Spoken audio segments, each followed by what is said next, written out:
പലതരം മിക്സറുകൾ നമ്മൾ കണ്ടിട്ടും കഴിച്ചിട്ടും ഒക്കെ ഉണ്ടാവും. എന്നാൽ ഇങ്ങനൊരു മിക്സർ നിങ്ങൾ കഴിച്ചിട്ടുണ്ടോ? അതിനായി എല്ലില്ലാത്ത കുറച്ച് ചിക്കൻ്റെ പീസസ് എടുത്താൽ അതിലേക്ക് 1 ടീസ്പൂൺ മുളക് പൊടി, 1 ടീസ്പൂൺ മല്ലിപ്പൊടി, 1/2 ടീസ്പൂൺ ചിക്കൻ മസാല, 1/2 ടീസ്പൂൺ മഞ്ഞൾപ്പൊടി, ആവശ്യത്തിന് ഉപ്പും ചേർത്ത് നന്നായി മിക്സ് ചെയ്ത് റെസ്റ്റ് ചെയ്യാൻ മൂടി വയ്ക്കാം. ആ സമയം കൊണ്ട് ഒരു പാനിലേക്ക് കുറച്ച് ഓയിൽ ഒഴിച്ച് കൊടുത്ത് എണ്ണയൊന്ന് ചൂടാകുമ്പോൾ മാരിനേറ്റ് ചെയ്ത് വെച്ച ചിക്കൻ്റെ പീസസ് ഓരോന്നായി ഇട്ട് കൊടുത്ത് ഒരു സൈഡൊന്ന് മൊരിഞ്ഞ് വരുമ്പോൾ തിരിച്ചും മറിച്ചും ഇട്ട് ഈ ഒരു പരുവത്തിൽ പൊരിച്ചെടുക്കാം.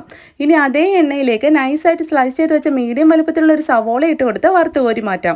ഇനി കുറച്ച് പൊട്ടുകടലയും കൂടി ഇട്ട് കൊടുത്ത് അതും വറുത്ത് കോരി എടുക്കാം. ഇനി തൊലിയോടുകൂടി ചതച്ച് വെച്ച 8-10 വെളുത്തുള്ളി ഇട്ട് കൊടുത്ത് വറുത്തെടുക്കുന്നുണ്ട്. ഇനി ചെറിയൊരു കഷ്ണം ഇഞ്ചി നീളത്തിൽ അരിഞ്ഞതും ഇട്ട് കൊടുത്ത് വറുത്തെടുക്കാം. ഇനി കുറച്ച് കടലയും കൂടി എണ്ണയിലേക്ക് ഇട്ട് വറുത്തെടുത്ത് ഒരു പിടി കറിവേപ്പിലയും ഇട്ട് വറുത്ത് കോരി മാറ്റാം. ഇനി നമ്മൾ ആദ്യം വറുത്ത് വെച്ച ചിക്കൻ്റെ പീസസ് ഒരു മിക്സിയുടെ ജാറിലേക്ക് ഇട്ട് കൊടുത്ത് ജസ്റ്റ് ഒന്ന് ക്രഷ് ചെയ്ത് ഈ ഒരു പരുവത്തിലെടുത്ത് ഇതിനെ ഒരു പാത്രത്തിലേക്ക് ഇട്ട് കൊടുത്ത് ശേഷം വറുത്ത് വെച്ച സവോളയും ഇതിലേക്ക് ഇട്ട് കൊടുത്ത് ഇനി നമ്മൾ ആദ്യം വറുത്ത് വെച്ച ഇഞ്ചിയും വെളുത്തുള്ളിയും കടലയും പൊട്ടുകടലയും ചേർത്ത് വറുത്ത് കോരി വെച്ച കറിവേപ്പിലയും ചേർത്ത് കൊടുത്ത് ഇനി കുറച്ച് മുളക് പൊടി, കുറച്ച് കായപ്പൊടി, ആവശ്യത്തിന് ഉപ്പും ചേർത്ത് കൊടുത്താൽ ഒരു മുറി നാരങ്ങയുടെ നീരും പിഴിഞ്ഞൊഴിച്ച് നല്ലതുപോലെ മിക്സ് ചെയ്തെടുത്താൽ അടിപൊളി ചിക്കൻ മിക്സർ ഇവിടെ റെഡിയായി.